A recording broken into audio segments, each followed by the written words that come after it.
Hey, what's up guys? Dave from CarNewba Detailing. Hoping you guys are all having a wonderful day. It's a beautiful day here in Cave Creek, Arizona. Working with one of my good customers. This is a maintenance vehicle that I take care of. But we got something pretty neat, pretty cool today. But let me show you what I just completed for my customer. So on a monthly basis, I go ahead and maintain the Subaru WRX for my customer. We have McKee's 37, a 2-year coating on there. We just did a test. It's been a little bit over a year now with this coating on there, and it's still performing really strong. And that says a lot because this is a daily driver.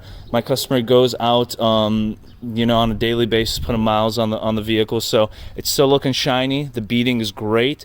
The self-cleaning abilities are still there, because remember, the car can be beading, but if those beads just stay on the surface and doesn't kind of like O&R encapsulate the dirt on the surface, and you can tell when a coating is encapsulating the dirt and self-cleaning the vehicle and helping out with the wash process.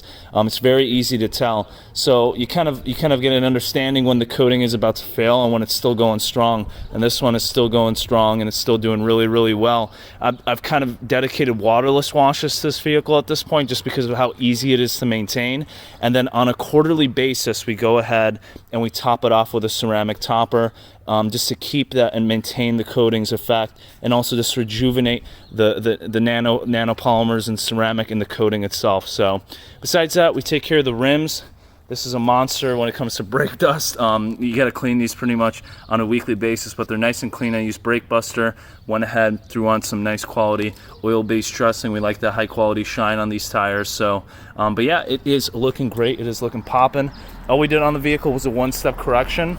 You guys probably remember this from a previous video, but the paint is still looking great as well. So that waterless wash method is working out perfectly. But let me go ahead and show you guys what else we got going on.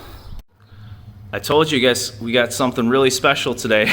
So this is a bar stool racer that my customer has. Now this racer was actually made by my customer's father. He's a pretty handy guy, and he pretty much built this thing from the ground up. The only thing that was provided was the bottom chassis over here, but everything else was made and welded together and dedicated to this bar stool racer.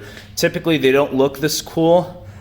Typically the stool itself is pretty much straight up all the way up to here, and it looks kind of lame, so they custom fabricated all the curved edges and everything like that just to make it look a little bit better.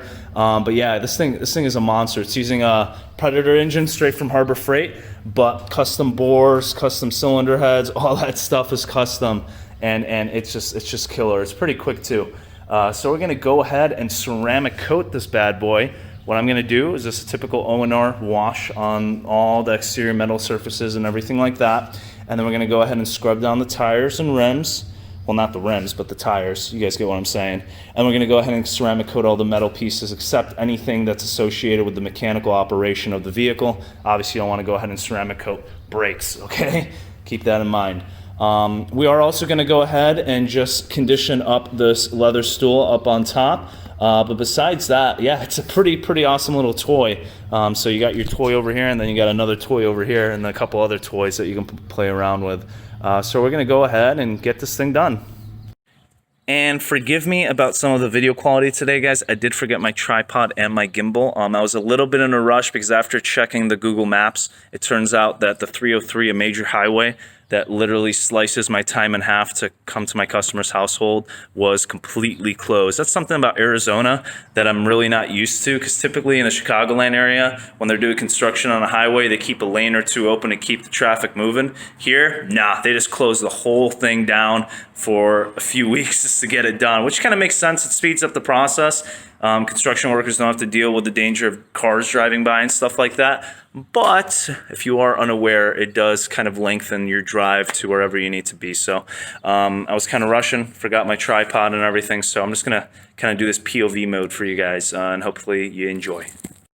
First things first, guys, we got our IK sprayer multi. I love these things. These are some of my favorite tools. I've pretty much dedicated all my major chemicals to my IK sprayers, O&R, my panel prep, any kind of APC cleaner for the interior and stuff like that. It just cuts your time so much using it compared to a regular spray bottle. And then you don't have to worry about failing spray triggers and stuff like that. You only have to fill it up so often. So I just dedicate all my major chemicals to this, and then stuff that I don't use as frequently to regular spray bottles. Let's go ahead and just do a quick O&R bath on it. Go ahead, take care of the rims real quick.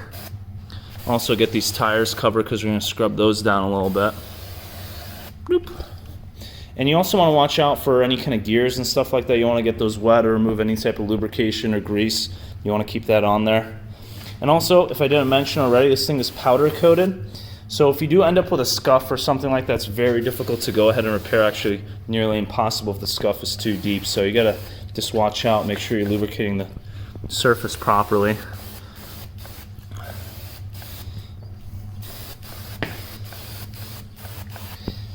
Besides that, guys, I know I've been trying to make you guys some more content and stuff like that, but things have been getting really busy and picking up a lot.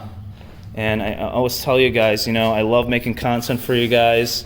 It's some hard work, but I really enjoy it. But I'm a detailer first, okay?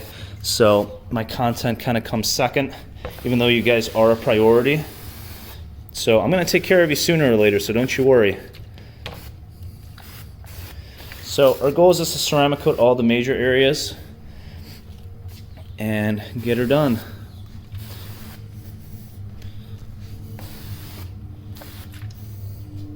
There we go. So let's go ahead and just do a quick wipe down on that. So I'm just using some nice clean microfiber towels, and we're just gonna go prep them as well with some O&R.